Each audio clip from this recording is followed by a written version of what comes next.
Olá, pessoal.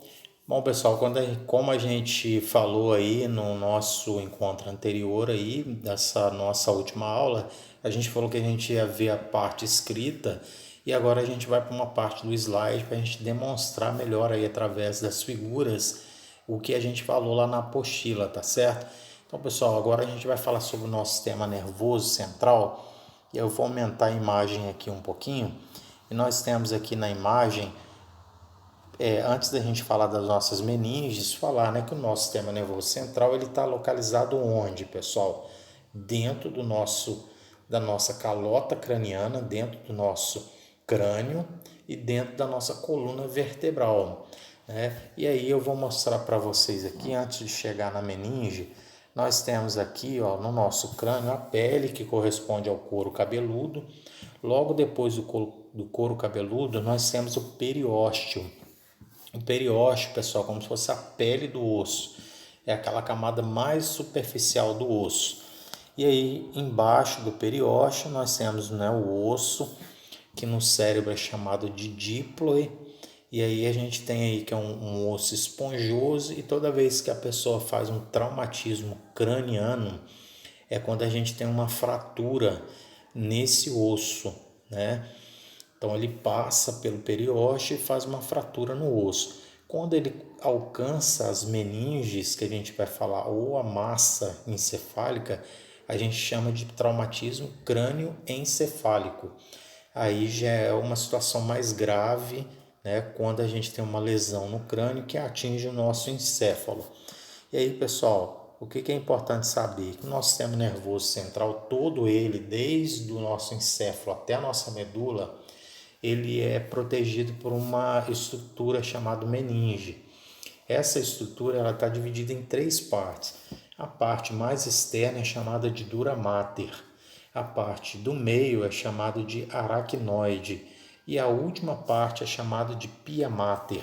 Então a parte que está em contato, pessoal, com o nosso cérebro é a chamada pia mater. Então, logo depois da pia mater já começa lá o nosso encéfalo ou a nossa medula espinhal, dependendo do local que ela estiver, né?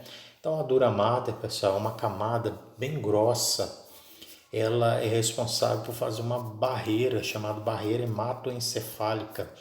Essa barreira é uma barreira para não deixar com que nem nada, né, alcance o nosso encéfalo. Ela confere uma proteção. A aracnoide ela tem esse nome porque como se fossem várias teias de aranha entre a dura mater e a pia mater. E a pia mater, pessoal, já é uma parte aí mais fininha que recobre aí todo o nosso sistema nervoso, está em contato direto com o nosso encéfalo ou com a medula espinhal. Então, pessoal, quais são as camadas da meninge? Dura mater, aracnoide e pia mater. Agora a gente vai para a divisão lá do nosso sistema nervoso central. Então, o nosso sistema nervoso central, pessoal, tem algumas divisões, né? A primeira divisão, a gente sabe que o sistema nervoso central, ele tem o encéfalo e tem a medula espinhal, né? E aí, a gente depois do encéfalo, a divisão do encéfalo agora, como está dividido o encéfalo, pessoal? Cérebro, tronco encefálico e cerebelo.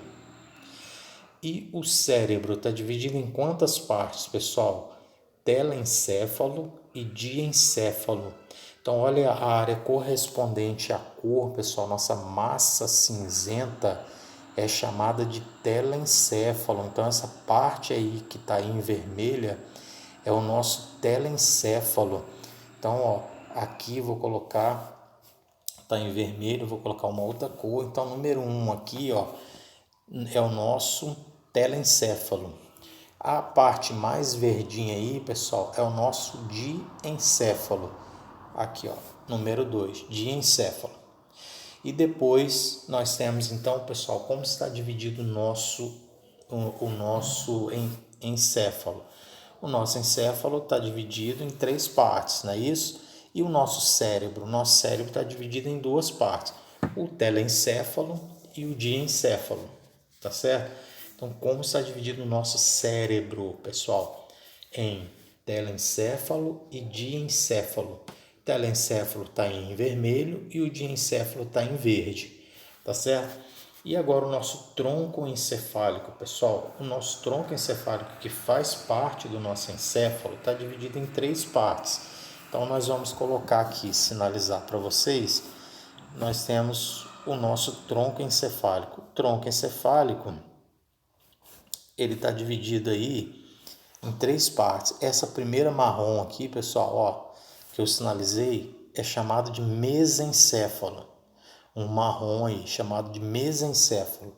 Essa parte aqui laranja é a nossa ponte, tá? É a nossa ponte. E essa parte aqui roxa, que é a nossa terceira parte, é chamado de bulbo. O bulbo é a região que liga a nossa medula espinhal ao nosso tronco encefálico, tá certo? Então, pessoal, nós temos aqui a divisão do nosso encéfalo. Então, só ficou faltando sinalizar aqui o nosso cerebelo. Então, aqui está o cerebelo, pessoal. Então, voltando, vamos colocar aqui a divisão. Então, a divisão do nosso encéfalo. Primeiro, o nosso cérebro, né, que é dividido em quantas partes? 2. Então, tá aqui, pessoal. Aqui, essa região toda é chamada de cérebro. Essa região aqui dividida em 3 partes é chamada de tronco encefálico.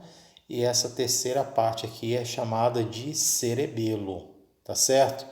E aí a gente tem a divisão aí, então, do nosso sistema nervoso central. Sempre lembrando que nós temos divisões, né, pessoal? Então, nós temos ainda a divisão do nosso telencéfalo, que vai ser dividido em lobos, tá? Então, vamos olhar aqui na figura para a gente compreender melhor. Então, o nosso sistema nervoso central, ele é dividido em encéfalo, que é tudo que está dentro da sua calota craniana, pessoal, tudo. E em medula espinhal, que é o que está dentro do canal medular. E o nosso encéfalo? Agora, o nosso encéfalo está dividido em 3 partes. Quais são elas? Cérebro, tronco encefálico e cerebelo. E o nosso cérebro está dividido em quantas partes, pessoal? 2 partes, telencéfalo e diencéfalo. O telencéfalo é a parte mais volumosa, né? É a maior parte do nosso cérebro, né? Do nosso encéfalo, é o nosso telencéfalo. E nós temos o diencéfalo. E o tronco cefálico está dividido em quantas partes? 3 partes, mesencéfalo, ponte e bulbo. E o cerebelo, nós temos aqui, né? O cerebelo não tem divisão, tá, pessoal? Então, só o cerebelo está ali. E a gente vai falar agora as divisões do nosso cérebro, né? Do nosso telencéfalo em lobos, pessoal. Então, olha só, o nosso telencéfalo, que é a parte mais superior, que é a nossa massa cinzenta que está aqui em cima, que é responsável por praticamente as maiores funções do nosso cérebro, né? Estão ali relacionadas à nossa inteligência, ao nosso caráter, à nossa personalidade. Tudo está ali na parte do nosso telencéfalo. E o nosso telencéfalo tem divisão em 4 lobos, pessoal. E a gente vai ver quais são esses lobos. O primeiro deles que a gente vai começar a falar é o lobo frontal. Pessoal, o lobo frontal, que está aqui, ó, em azul, corresponde a essa parte anterior do seu telencéfalo. E aí a gente vai descobrir qual que é a função dessa parte do nosso cérebro. Então está aqui, pessoal, ó, está envolvido no movimento. Então, se eu quero movimentar alguma coisa do meu corpo, o primeiro lugar que vai planejar esse movimento é no nosso lobo frontal. Tomada de decisão. Preciso tomar uma decisão de fazer um movimento, deixar de fazer, é o nosso lobo frontal. Resolução de problemas, né? Todos os problemas que a gente tem aí para resolver, planejamento, todo o planejamento acontece nessa região. Por isso que muitas vezes, pessoal, a gente tem enxaquecas aí, quando a gente está precisando tomar muitas decisões, que a gente precisa estar com o nosso cérebro o tempo todo aí em funcionamento, a maior parte do seu cérebro que planeja tudo que você precisa fazer é nessa região. Então vem aquela dor de cabeça nessa região exatamente por isso. Então o lobo frontal ele pode ser dividido no córtex pré-frontal. Pessoal, desculpa, eu vou desativar o WhatsApp aí. Então, nós temos a pré-frontal, que é responsável pela expressão da personalidade, pelo planejamento de comportamentos cognitivos complexos também. Mas o que eu vou pedir para vocês, pessoal? Só anotar a função de forma geral. Não tem importância a gente fazer essa divisão do nosso lobo frontal.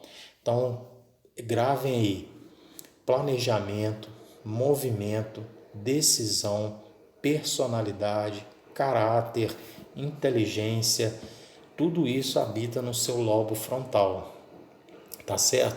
Então, toda vez que você está pensando muito alguma coisa, quem faz essa parte, né, de pensar é o seu lobo frontal, tá certo, pessoal? E aí nós vamos para outra parte agora do nosso telencéfalo, que é o lobo parietal. O lobo parietal fica nessa região aqui, pessoal, ó, lateral da nossa cabeça, uma de um lado, outra do outro. Lembre-se sempre que a gente tem dois hemisférios cerebrais, pessoal. Partido no meio aqui nós temos uma parte do cérebro aqui e outra parte aqui. Então o lobo parietal tem um de cada lado, por isso que é parietal, tá em par, tá certo? Então qual que é a função do lobo parietal? Envolvido na recepção de processamento de informações sensoriais, né? Tudo que é relacionado à parte de interpretação sensorial, pessoal, processar informação, por exemplo, de dor, sensação de toque na pele, orientação espacial, a posição do nosso corpo e o reconhecimento da face de uma pessoa. Eu conheço aquela pessoa. Esse reconhecimento facial acontece lá no seu lobo parietal, tá certo? Então, mas uma grande importante função do lobo parietal, pessoal, é interpretar as nossas sensações, sensação de calor, sensação de frio, sensação de dor, sensações, todas as sensações do nosso sentido, né? Tirando a visão, que tem uma parte certa, né? A nossa olfação e o nosso paladar, que também é uma outra parte, tudo que é relacionado ao toque, calor, dor, vai ser interpretado lá no seu lobo parietal, tá certo, pessoal? Então vamos lá, ainda falando do telencéfalo, que é a parte lá de cima, a parte mais superior do nosso encéfalo, né, que faz parte do nosso cérebro aí. Nós temos agora o lobo occipital. O lobo occipital, pessoal, são os principais centros de processamento visual, com uma interpretação de cor também, de uma forma, né, e de distância. Essa noção que a gente tem de distância, quem interpreta é o nosso lobo occipital, que fica nessa região aqui, ó, posterior do seu cérebro. Então a sua visão, pessoal, quem interpreta as suas visões, a sua visão, porque na verdade os olhos só fazem a captação da luz, né, e das imagens, mas quem interpreta o que é aquilo que você está observando é o seu lobo occipital, tá certo, pessoal? Então uma pessoa daltônica aí que tem dificuldade, né, de identificação das cores, geralmente já nasce com problema nessa região do cérebro. O lobo temporal, pessoal, o lobo temporal fica mais nessa área correspondente às suas orelhas, né? E ele tem um papel importante na organização e combinação, né, vemos e ouvimos, e na produção da linguagem e da fala, bem como na associação e formação da memória. Estruturas do sistema límbico, a gente vai ter uma aula só sobre o sistema límbico, que fala das nossas emoções, como a gente constrói as nossas emoções, é nessa área do cérebro chamado sistema límbico. E aí, pessoal, o que vocês vão gravar aí de função do lobo temporal? Responsável por nossa linguagem, pela nossa fala, pelo som. Olha a proximidade do lobo temporal com o seu ouvido. Então, aquilo que você ouve essa informação vai ser levada lá para o seu lobo temporal, tá certo? Mais o que, pessoal? A nossa fala, para a gente falar, a gente não tem que ouvir, né? Então, essa é a região do nosso cérebro para armazenar memória, né? E parte do nosso olfato, daquilo que a gente sente, o cheiro, né? Da nossa olfação, está aí nessa parte do nosso lobo temporal, tá certo? Então, pessoal, nós vamos encerrar essa parte da aula e daqui a pouco a gente volta com o mesmo slide para a gente prosseguir com o sistema nervoso, tá certo? Então, terminamos aí falando sobre o lobo temporal. Até daqui a pouco, pessoal.